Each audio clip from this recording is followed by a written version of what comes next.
ప్రస్థానంలో సీఎం అయ్యేదాకా ఆయన అలుపెరగని పట్టుదలతో అజేయంగా సాగింది. ప్రజా నాయకుడిగా ప్రజల పట్ల అంకిత భావంతో 2009 మరియు 2014లో కోడంగల్ నియోజకవర్గం నుండి శాసనసభ్యునిగా, 2019లో మల్కాజ్గిరి లోక్సభ నియోజకవర్గం నుండి కాంగ్రెస్ అభ్యర్థిగా గెలుపొందారు. ఆపై తెలంగాణ పిసిసి అధ్యక్షుడిగా నియమితుడై తెలంగాణ రాష్ట్ర ప్రజల పట్ల అంకిత భావంతో ఎనలేని సేవలను ఎన్నో అందించి తన నిష్పక్షపాత పనితీరుకు అద్దం పట్టారు. ఆత్మీయ పదజాలం, అన్యాయాన్ని ప్రతిఘటించే తత్వంతో దూకుడుగా దూసుకెళ్లే నాయకుడిగా పేరు పొందిన రేవంత్ రెడ్డి గారు నిరంతరం ప్రజలకు అందుబాటులో ఉంటూ నిత్య శ్రామికుడిగా, జనహిత సేవకుడిగా తెలంగాణ రాష్ట్ర ప్రజల ఉజ్వల భవిష్యత్తు కోసం నిరంతరం అహర్నిశలు శ్రమిస్తున్నారు.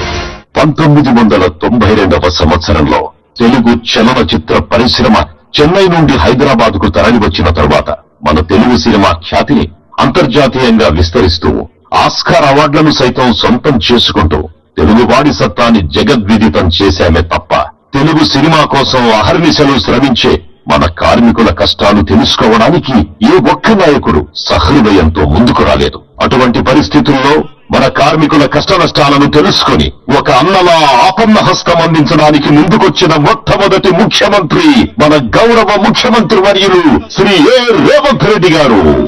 మన 24 సంఘాల కార్మిక నాయకులతో చరిత్రలో ఏ ముఖ్యమంత్రి ఇవ్వనంత సమయం కేటాయించి 3 గంటల పాటు సుదీర్ఘంగా చర్చించి సినీ కార్మికులకు అన్ని విషయాల్లో అండగా ఉంటారని భరోసా ఇవ్వడమే కాకుండా కార్మికులకు సంబంధించిన వేతన సవరణలు, కాల్ షీట్స్, గృహ కల్పన, ఆరోగ్య బీమా, అలాగే తెలంగాణ చిత్ర పరిశ్రమ భారతదేశంలో తలమానికంగా నిలిచేలా కావలసిన ఇన్ఫ్రాస్ట్రక్చర్ అభివృద్ధి చేయడానికి ఏ సహకారాన్నైనా అందిస్తానని మాట ఇచ్చిన మనసున్న మహారాజు, కార్మిక పక్షపాతి, ప్రజా శ్రేయస్సే రాష్ట్రాభివృద్ధి ధ్యేయంగా 24 గంటలు పనిచేస్తున్న the young and dynamic leader, అనుకుంటే ఏదైనా సరే 100% సాధించే పొలిటికల్ సునామీ మన రేవంత్ రెడ్డి గారికి మనందరి కరతాళ ధ్వనులతో స్టాండింగ్ ఓవేషన్ ఇద్దాం.